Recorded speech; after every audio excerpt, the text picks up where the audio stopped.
There we go. We are recording again. So let me share my screen with you. It won't take too long. Lots of clicking. Right, can people see that? Yeah. Yep, great. Okay, perfect. Okay, so here we are again. A month or so later. For those of you who don't know me, my name's Claire and I've got a health coaching business called DRME. Now, you might think to yourself, why on earth has she called herself Dr. Me? But to me, health is all about a whole body approach. So Dr. Me is an acronym for diet, resilience, mindset, and exercise.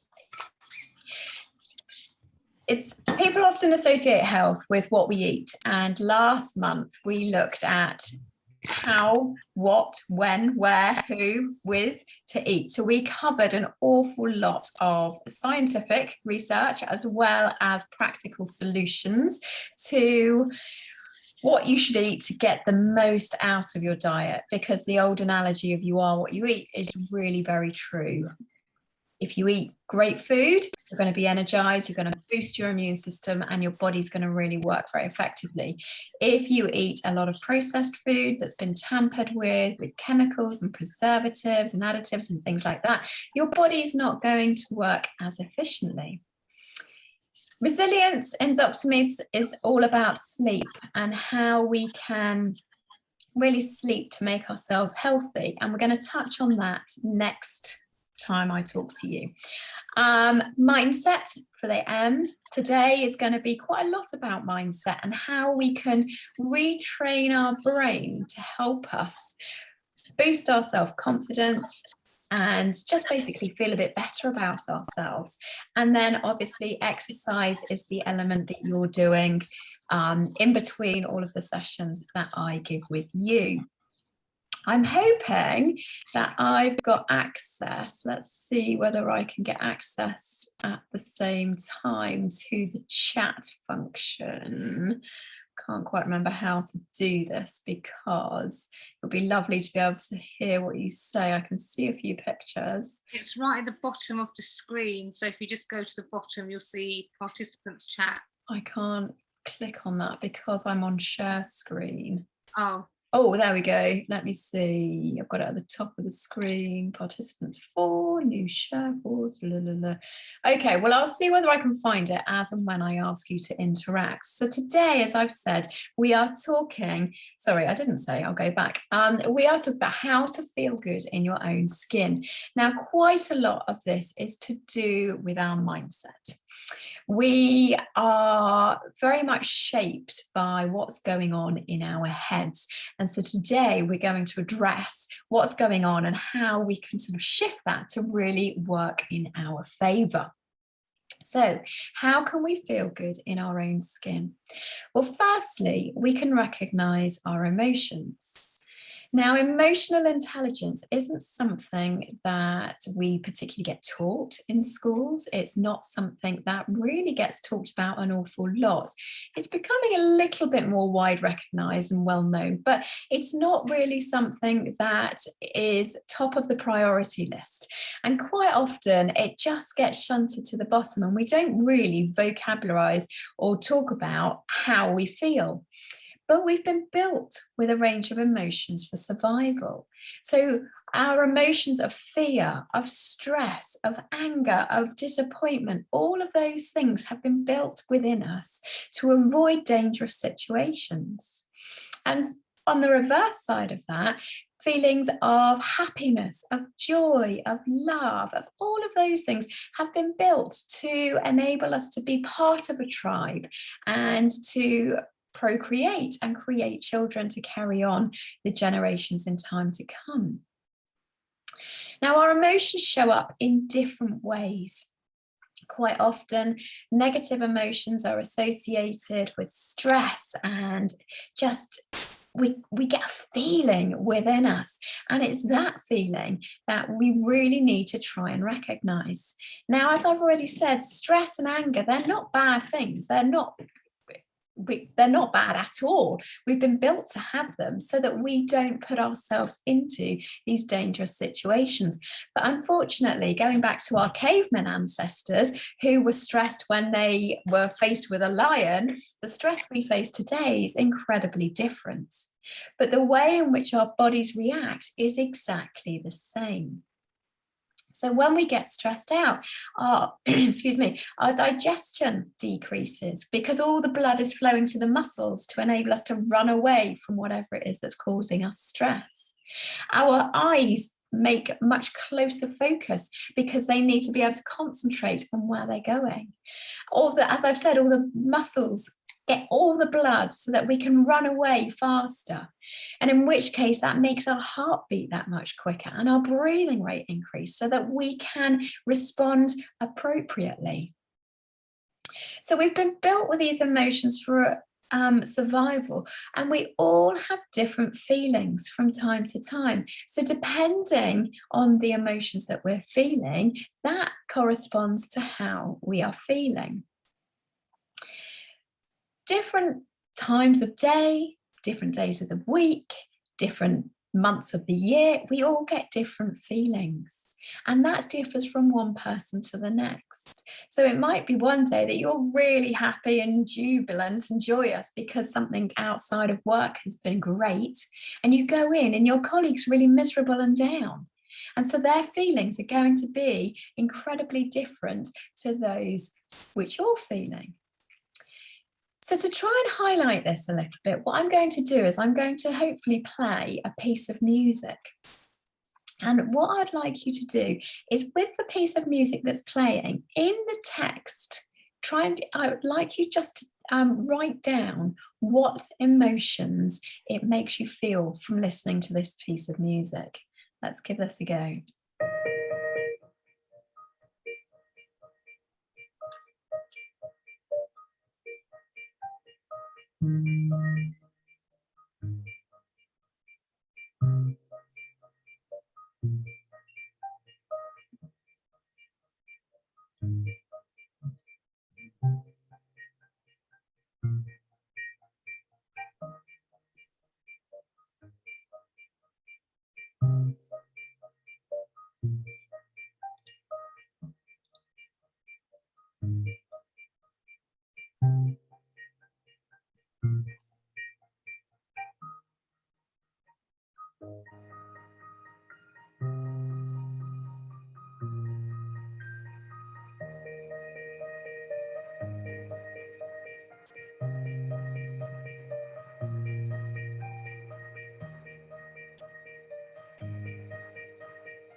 Okay, brilliant. So in the chat, Sinead, you've put it makes you feel soothed, it makes you feel relaxed, and it makes you feel calm.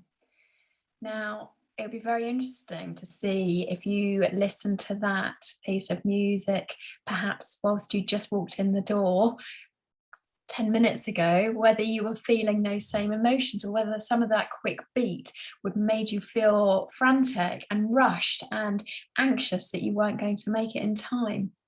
So what I'm trying to do with that piece of music is highlight that sometimes it can make us feel calm and relaxed and soothed, but for other people in a different situation, it might not have that same impact. So it's just worth bearing that in mind. One of the best things we can do is to really try and talk about our emotions, because if we can label them, if we can say, today I'm feeling angry, or today I'm feeling joyful, or today I'm feeling stressed out, then that's brilliant, because once you know what you're feeling, you can then look at why you're feeling like that. And for a positive emotion, you're trying to recreate that reason why you are feeling happy and joyful and having gratitude for things. Whereas if you're feeling stressed and you recognize that actually the reason you're feeling stressed is because you're always late, you could perhaps put actions into place to make sure that you set your alarm quick earlier, or that you give yourself more time to get through the London traffic, or whatever it might be. You can put action steps in place to really respond to those emotions that you are feeling.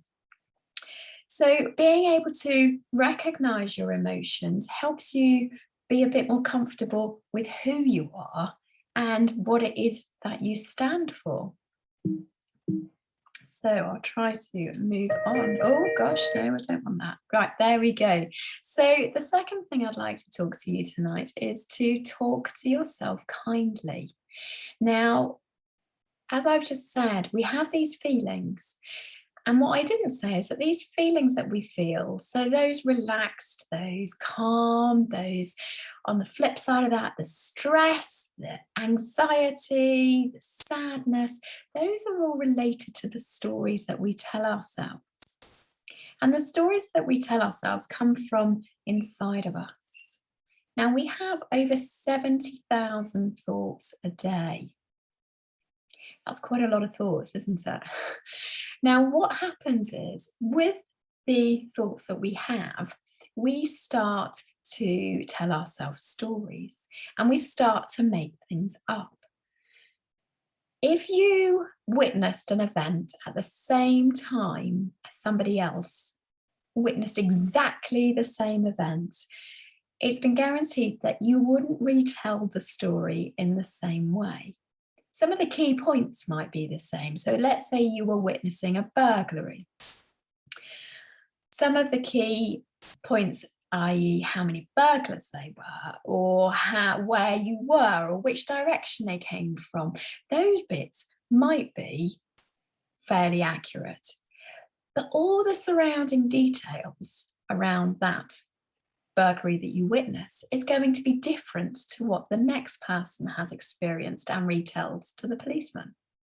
And the reason that is because our mind recognizes information and it stores information and it will recall other things that we find important to us. So if you are very keen on your shoes, it might be that you look at the footwear that the burglars are wearing.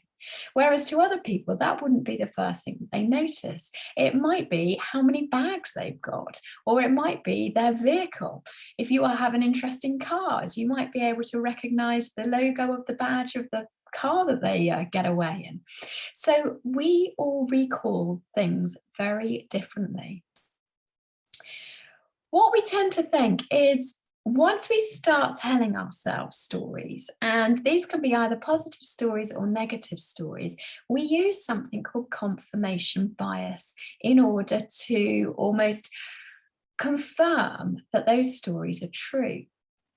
So, for instance, if, let's say, you are on the lookout for a new handbag, you've got in mind what you'd like, and you walk into the high street and you start noticing lots of people with a very similar handbag that you would like. And you feel quite tempted to go up to them and ask them where they got it from.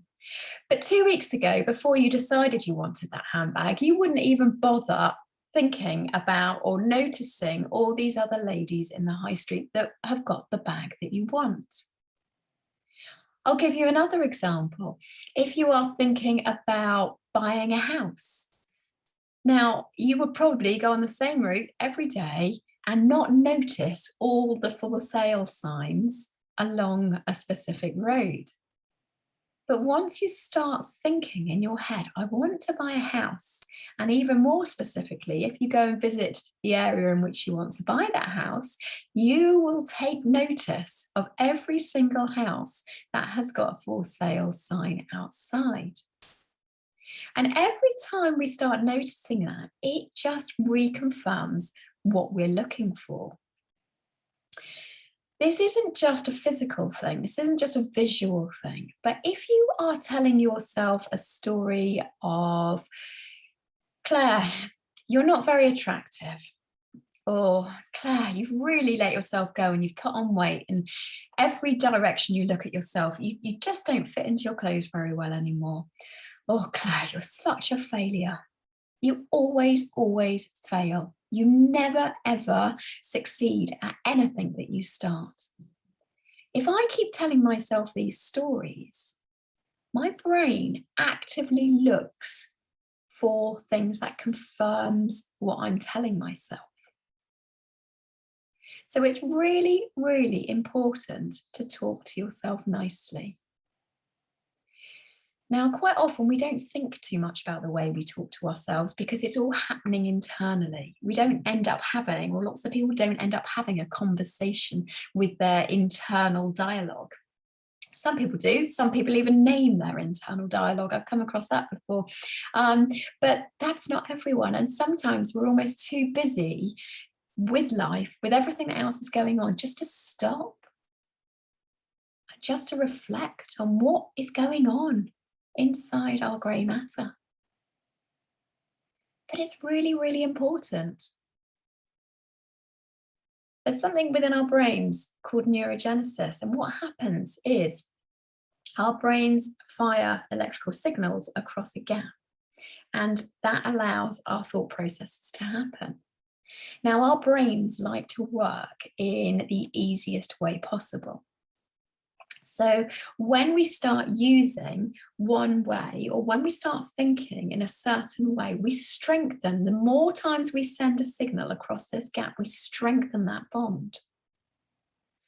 It's the same as, let's say, learning to do a golf swing. Golf, for a starter, is really quite complicated because you've got to think about so many different elements. You've got to think about your stance, you've got to think about where you're holding the club, how you're holding the club, how you do your backswing, where you're looking, where your head is, how relaxed your shoulders are, and then you've actually got to try and make contact with the ball. The first time you do it, it becomes really hard. But if you spoke to a professional golfer, they probably wouldn't give it too much thought about their natural swing because they have strengthened the bond in their brain to allow that thought process just to happen. So what I'm trying to get at is, if you have those internal conversations where you're saying to yourself, gosh, you're just a failure, Claire, you've let yourself go over lockdown, you've put on so much weight, you don't fit into your clothes. If you're having that conversation constantly, that ends up being the story that you tell yourself. And that story that you tell yourself would then be relayed into other parts of your life. If, on the other hand, you start talking to yourself really positively and say to yourself, Claire, gosh, you gave that your best shot. You did a really good job. You stepped outside of your comfort zone. That wasn't an easy task for you to do. Well done. And give yourself that pat on the back. If you talk to yourself nicely, then your brain starts talking more and more nicely because it's strengthening that bond, or that firing line of the electrical signals. So what I'm trying to get at here is, to feel good in your own skin takes work. But one way we can do it is to really think about how you talk to yourself. And I'm suggesting today you talk to yourself as you would your best friend. Be kind, but be honest. So what I'm saying is, if you went shopping with your best friend and she tried on a shirt or a dress that she came out and she looked absolutely horrendous, you wouldn't say to her, yes, spend £100 on that dress, it looks great. You really wouldn't. You wouldn't be a true friend. If you said to her, well, I like this about the dress, but I think you could do better, you're being kind because you're saying, you're pointing out something positive, but you're being honest. And that's what we need to do to ourselves, as well as our best friends.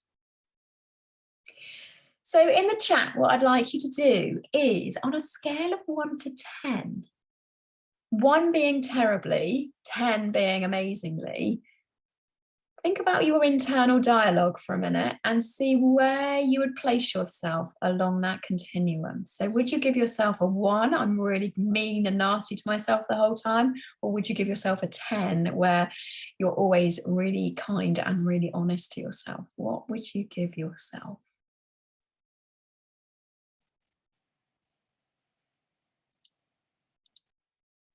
there. We've got a 5. 7. Great. Well done, Sharon. And whilst you're there in the chat, whilst I've got it up, can you just put in there, is this something that you consider? Is this something that you think about? Or is this something that's a bit sort of wacky and way out there and you never, ever think about it?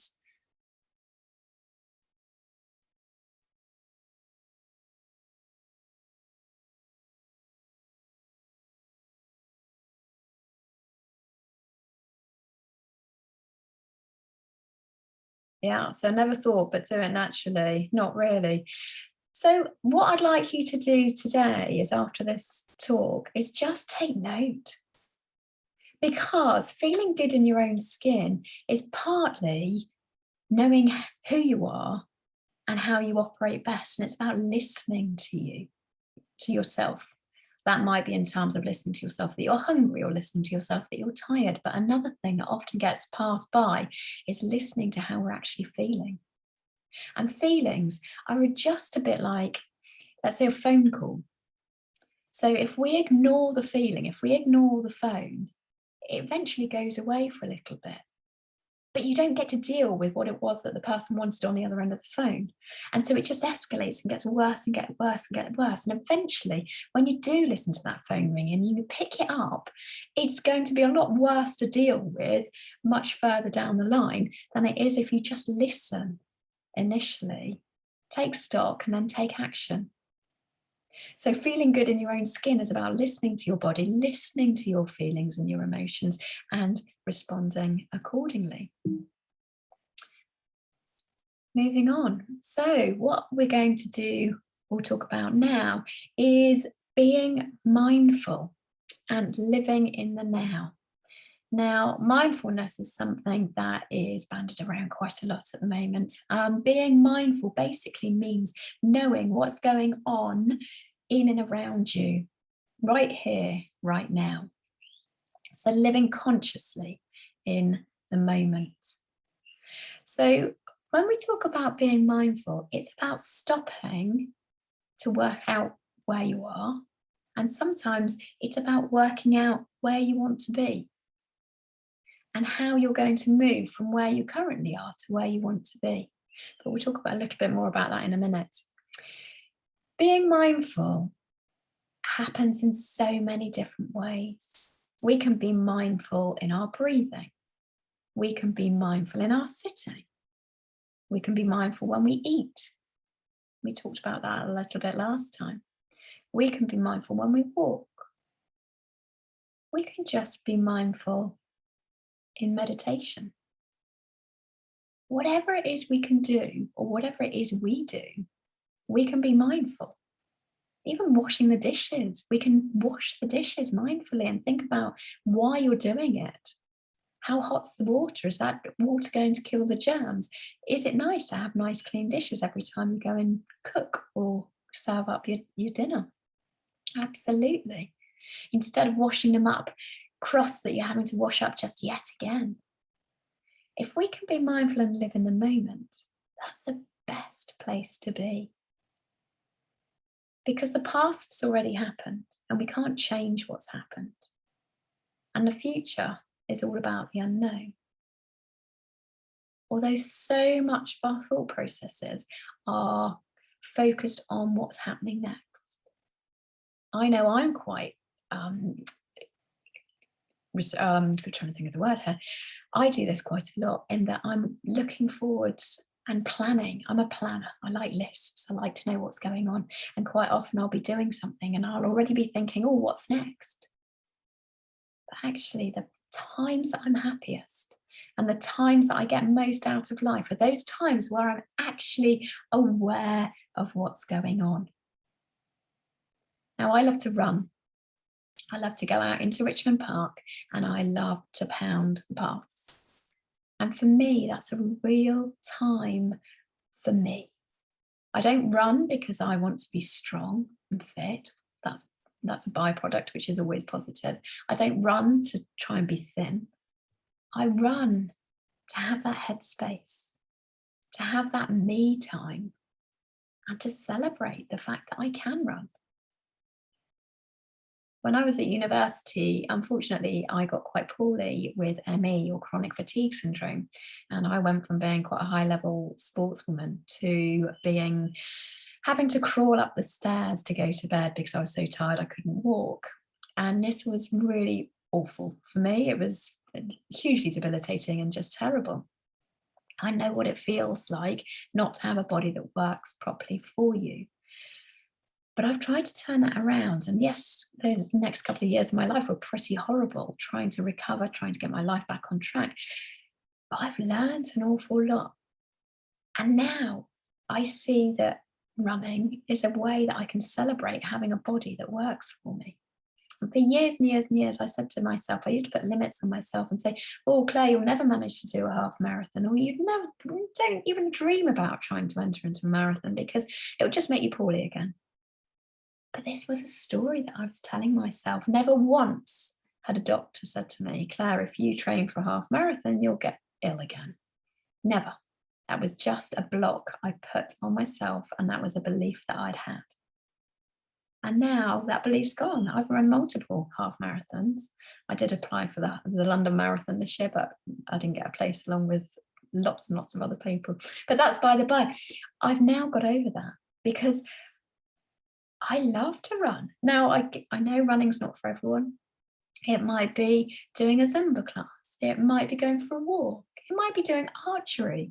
There are so many different things that people can find joy in moving their bodies.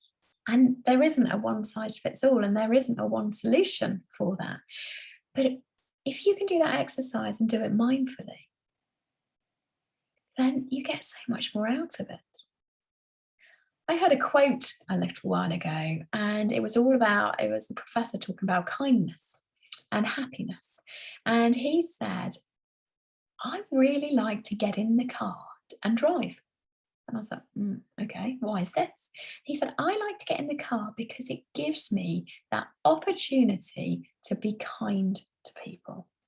I can let them out at junctions. I can just generally be kind to people. But how many of us are guilty of getting in the car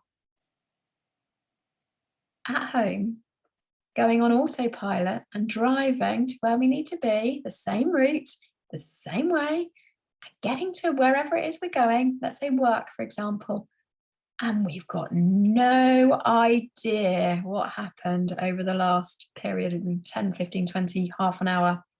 It doesn't matter. But if we drive mindfully, we start to notice things. We start to appreciate those houses that are for sale, or we start to appreciate the mist coming up off the River Thames, or we start to appreciate the fact that the men who are doing the roadworks are risking their lives working in the roads for us to have a smoother, safer journey to work every day, instead of getting angry or agitated. So if we can be mindful, then that really works in our favour. So the next thing I want to address is we need to try and work out where you currently are and where you want to be. To feel good in your own skin, you've got to know where you want to go. Now, some people use the analogy of being on a train or going to the train station. Now, if you go to the train station, you say to yourself, right, I want to go to Liverpool.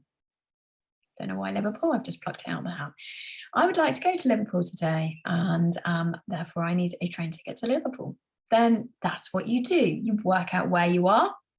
You're in, let's say, London, Victoria, and you want to jump on a train to Liverpool. You now know the action steps to get from London, Victoria into the train station, onto the platform, onto the carriage, sit down, relax, have a wonderful journey, being hugely mindful at all the lovely fields you're about to pass, and arrive in Liverpool a few hours later. Whereas if you go to the train station and you are unsure where you want to go, you know you want to go on a journey somewhere, but you're not quite sure where. I'll tell you what, it's a lot harder to work out your next action steps as to how to get there. So being Feeling good in your own skin isn't just about being kind to yourself and being mindful. It's about knowing where you want to go. And sometimes that's really obvious. And other times it might take you a few weeks or months to work out where that is that you want to go. It's not always as simple as I need to get to Liverpool for a work conference. It's always that simple. It might be, I know I want to change my job, but I'm not quite sure where I want to work or in which field and how I'm going to transition. So it might take a lot longer to work that out. But if you know where you want to go and you are being proactive about putting that into place, then you are going to be in a lot better position. So living consciously, living in the moment, just really helps us. There are lots of alternative medicines and different activities that people do to try and enhance their mindfulness. Certain breathing, certain meditation. There's something called forest bathing, where people literally go and lie down in woodlands and just enjoy the noises. It doesn't need to necessarily be something really tricky. But if you can live life for the moment, then you're a lot more grateful for everything you've got around you. If you've got blinkers on and you're on autopilot, if you're back on that car journey going to work and not noticing anything, the world passes us by, and very quickly life passes us by. But I think this last year has helped us slow down and just really appreciate the moment. So what I'd love you to do in the chat is just put something that you're going to be more mindful about. That might be being more mindful about the tastes that you feel or taste in your mouth when you eat food. It might be the feeling of your shoes or your feet hitting the pavement as you walk. It might be sitting in your garden having a morning coffee and just hearing the birdsong. In the chat, could you put what you are going to try to be mindful about?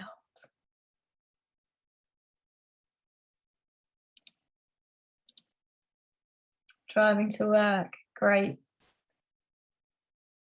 That's a really good one because it's just something we do anyway. But if we can focus on the world around us and we can just be grateful. Okay, so hopefully by being a bit more mindful, you could start feeling good in your own skin. As I say, you feel more grateful, you feel more content, you feel calmer, you feel just, a bit more grateful for everything that we do have. We're a jolly lucky population. There are lots of people in the world who are a lot less well off than we are. Sharon has said she's going to be grateful for how you start your day. I love that. I love people who start the day having a positive. Geeta, you're going to enjoy having your coffee. Absolutely. Take time to taste the coffee. Take time to enjoy the froth. If you have milky, frothy milk, just take time to enjoy what we have. Just very quickly, Sharon, I love the way that some people start their day. Some people start their day with a gratitude journal and they look back at their day, the previous day, and write down things that they are grateful for. I think that's wonderful. I choose to do mine in the evening, and that's something I started a couple of years ago now. And I look back and how my world has just become so much more enriched because I'm grateful for things. The other thing that we can do is do positive affirmations or just say something positive as you swing your legs out of bed and plant your feet on the floor, something along the lines of, today's going to be a good day. And it doesn't need to be any more than that. But if we say to ourselves, today's going to be a good day, we're getting that message in our brains that today is going to be good in some way. It might be good simply because the sun shines. It might be good because we get a promotion at work. It might be good because we get 300 people sign up to a workshop that we're offering. Whatever it might be, you don't need to say why it's going to be good, but just start that day off positively. Something simple like, today is going to be a good day. Great. So the next thing I would like to talk to you about is about making an effort. Now, we feel good in our own skin if we are feeling good about ourselves. And the way we feel good about ourselves obviously starts right from the inside. And we've talked quite a lot about that internal dialogue that goes on in ourselves. But it's also about how we present ourselves to the world. So things like dressing, the way we dress is really very important.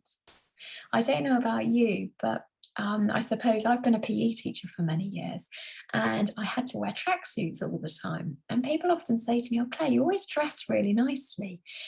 To me, it's important to dress nicely because that just gives me a bit more confidence. If I'm wearing very slouchy clothes, tracksuit bottoms, and a hoodie, it just makes me feel a bit like this.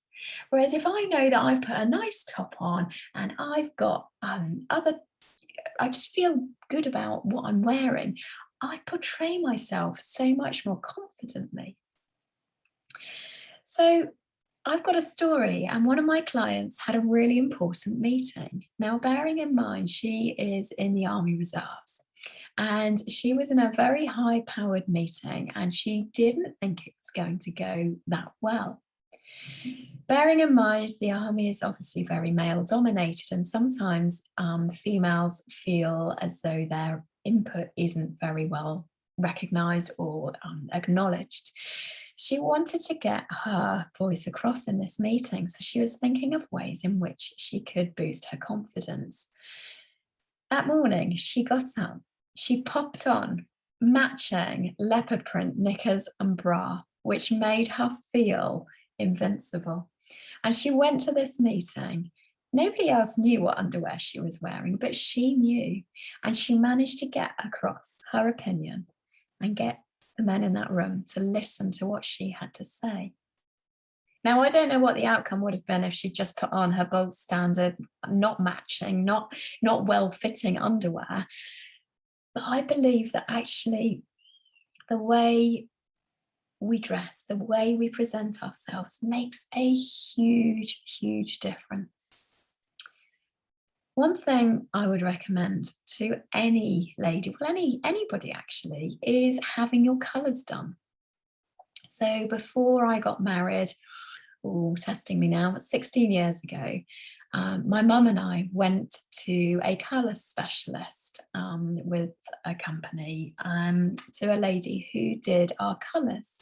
And I was a bit dubious, but my mum really, really wanted to go because we were having a winter wedding and she wanted to make sure that she got a colour that really suited the time of year and the tone of her skin.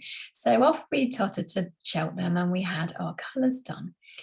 And I'll tell you, it's one of the best things I've ever done. I had the most amazing day, partly because it was a day that I spent with my mum, but the lady who did it, I never realised what an impact it was have.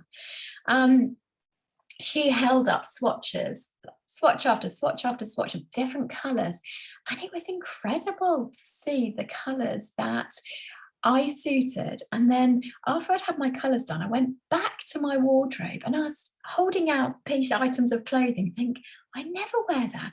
Well, that's a pale pastel colour. I know that doesn't suit me. I'm more of a bright, vibrant sort of colour kind of a girl. And so it made sense. I was dubious to start with as to whether to get my colours done because it's quite an investment. But I look back now and I've probably saved myself a lot of money from buying clothes that just don't suit me and then spend the next few years hanging in my wardrobe, never being worn. If you're feeling a little bit low or a little bit not confident in yourself, one of the best things I could recommend for you to do in order for you to feel good in your own skin is to go and get your colours done. It might be a big outlay, it might not feel like it's worth its money, but if it makes you feel good, my goodness, I think that's money well spent. So, as I've said, wear what makes you feel good, but that doesn't just start in your underwear and finish with the clothes you wear. I love the fact now that I'm allowed to wear jewelry. When I was PE teaching, I wasn't able to wear jewelry because I'd always tell the girls, don't wear jewelry, it's a risk hazard, and earrings might get ripped out if you go up for a catch in netball and your finger gets trapped in a hoop or something.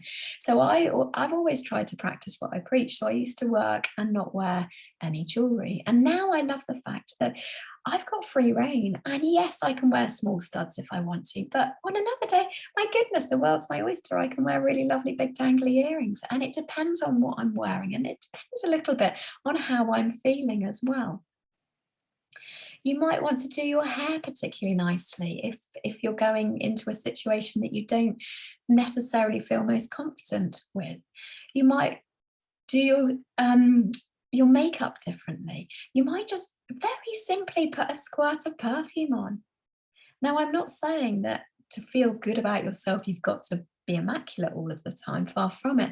But if you know you're going into a situation that you're not particularly happy with, making that little bit more effort over and above what you normally do will help you feel confident, and it will help you feel good about yourself going into that situation. I'll give you an example. I went to see my in-laws at the weekend, and the previous time that I'd had on a Zoom chat with my mother-in-law, I wasn't feeling overly confident with just the way that the conversation went or was guided. And so when we went to visit them at the weekend, I thought to myself, right, I need to feel good. I need to know, need to feel good within myself and know that I am me. And so before we went, I made sure that I did my hair nicely, did my makeup, I put on some jewelry that I really like, and put a squirt of perfume on. And I went to visit my in-laws, and I felt so much better about who I was and what I stand for. And that got recognized. And I was complimented for the way that my hair had been done. I think it's very easy to compliment people at the moment for having their hair done nicely because everyone's had it done recently, haven't they? But I did that because I wanted to feel good. And it was a very simple thing to do, but it was really very effective. And that's what today's all about. It's about finding things that are simple, yet very effective to make you feel good in your own skin. So I'm passing the buck over to you. We've got a few minutes left. So what I love about all of this is that if we feel good from the inside out, we start to be healthier in so many ways. So we can focus on your health and you can feel good in your own skin. But not only that, everyone else will see the benefit around you. If you start talking to yourself nicely, if you start being mindful, if you start being just recognizing your emotions, and if you sort of really dress yourself and feel confident, that will be portrayed and people will start asking, what on earth have you done? And they'll notice that change. So I'm going to stop sharing my screen now, and I'm going to ask for questions. So over to you, lovely ladies.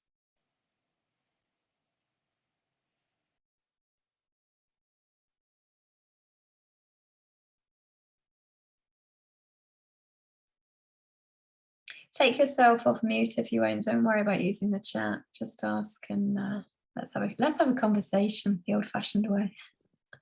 Yeah, sorry. That's right. I was actually just going to ask, for someone who has erratic timetable, like there's no set pattern, because I find it really hard to eat healthily because of my work lifestyle. What and how do you recommend that I manage that? Are you an organised person, or are you a bit of a last minute ad hoc sort of I'll just grab on the run kind of a girl?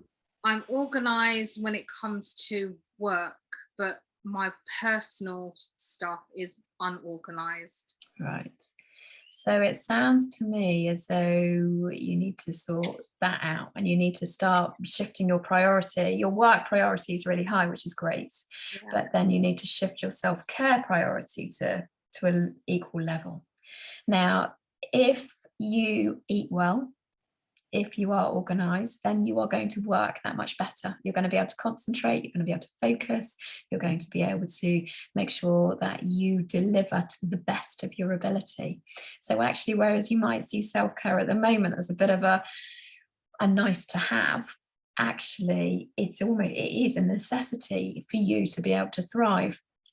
So in terms of being organized, I would, whatever day you choose to do it, I would write out or have a look at what your schedule for the week is and work out where you're going to be for each meal. And then do a shop and work out what you want to eat for that meal. So say you've got a really early start and breakfast is going to be tricky, then perhaps you could get some sort of porridge in a pot delivered in your weekly shop, or buy, you go to the supermarket and buy that, and make sure that you are organized to have that to take with you so that you can eat it as you go.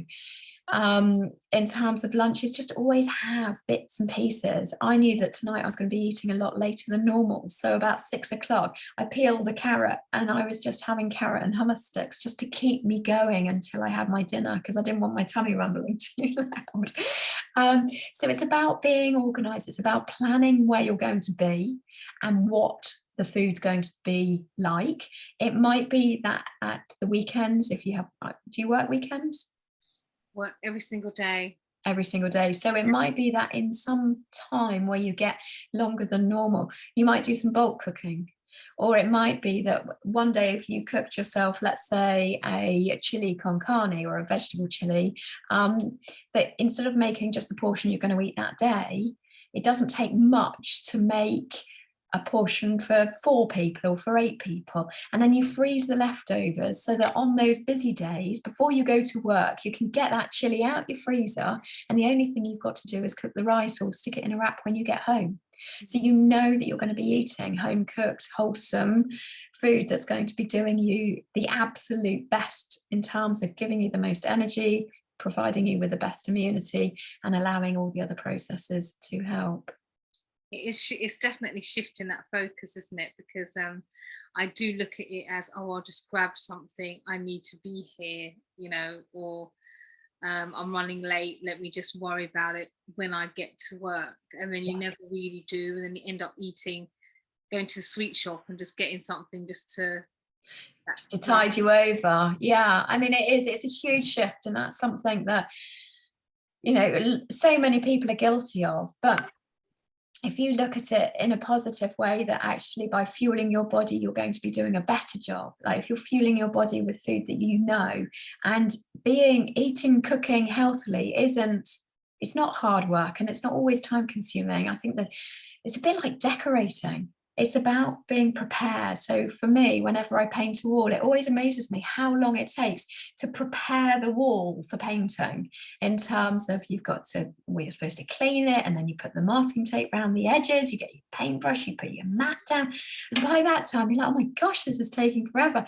And the quick bit is the actual painting. And it's the same with eating. It's being organized, and it's having knowledge of what meals that you want, which meals do you know how to cook, which meals do you want to experiment with, and then getting those ingredients in so that when you get to 7 o'clock at night or 8 o'clock at night, when you've listened to Claire talking about feeling good in your own skin, you can go to the fridge and you can quickly chop a carrot, a pepper, and some corn and some broccoli, stick it in a wok, and within 10 minutes you've got a stir fry. But you can't do that if you go to your fridge and it's a bit bare and you don't know what you're going to cook, and you're thinking, I've got a bit of broccoli and a chicken breast and some hummus. What could I do with that? Oh, I could do some wraps. Oh, no, I haven't got any wraps.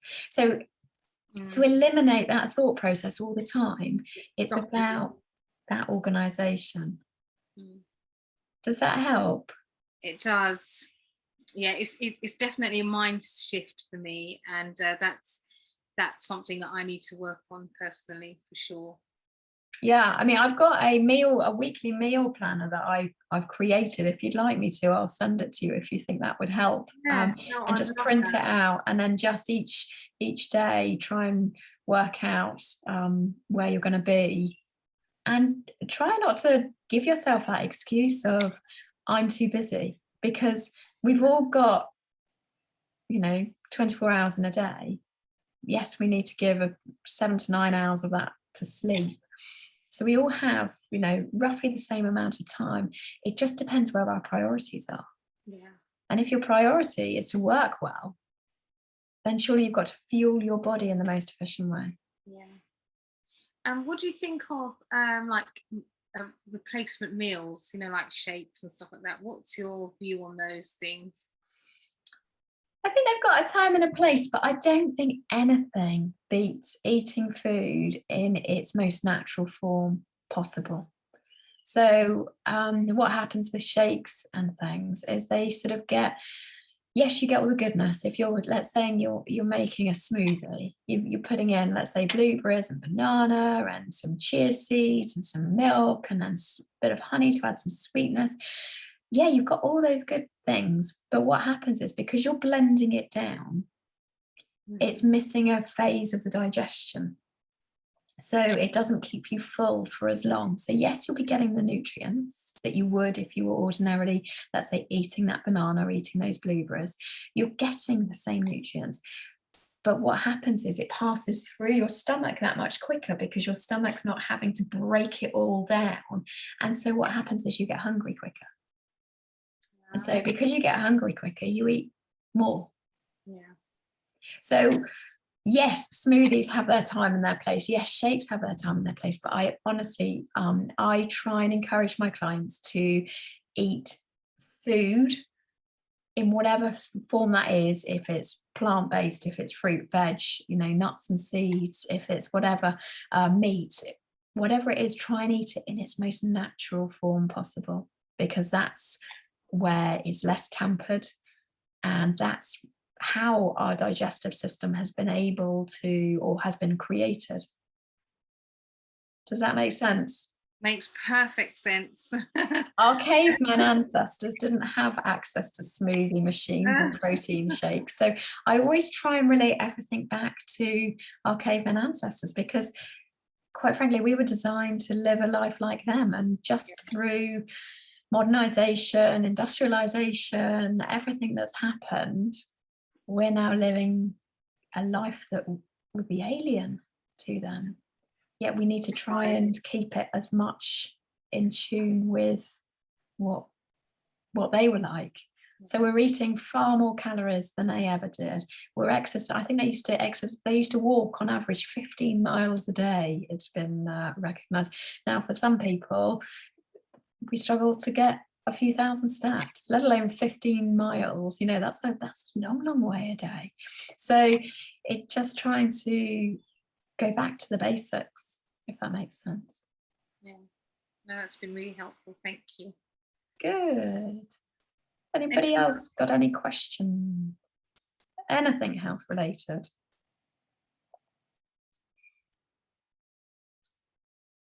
I've sent them to sleep.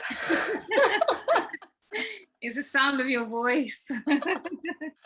Oh dear, they've all gone to get dinner, that's what it is. To eat mindfully, obviously. Have you got any more questions, Shana? No, I'm good. I think I've asked the things that have been, most troubling, and I really don't eat mindfully, so I'm going to try, because I think I eat in front of the TV.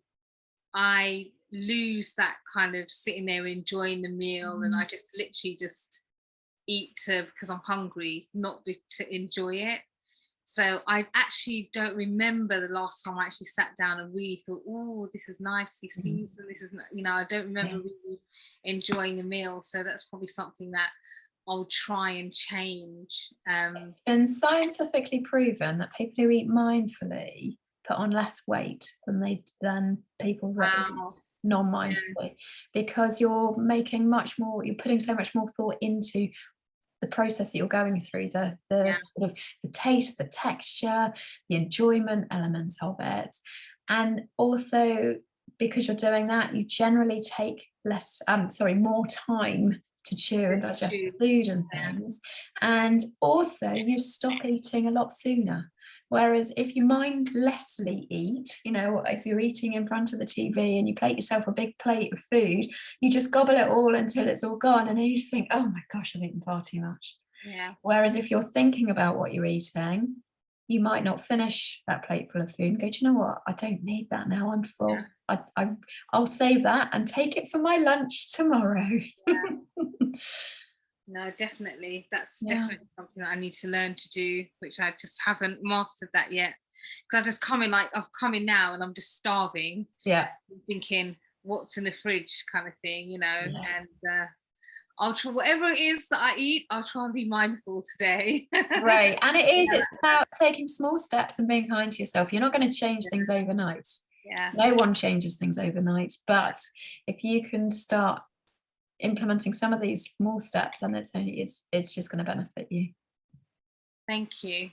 Brilliant. Well, thank you for having me. Thank you, Sharon and Geeta. The next one is all about how to build your self-confidence. So it's just moving on a little bit more from sort of what we've talked today, but we'll talk a bit more sort of practical things that you can implement into your life to build that. Thank you very much, Claire. Oh, thank you, Sharon. Thank you. Thank you. Thank you, Geeta. Have a good evening, ladies, and I look forward to seeing you again for the next one. Yes, great. All right, take care. Bye. Bye. Bye.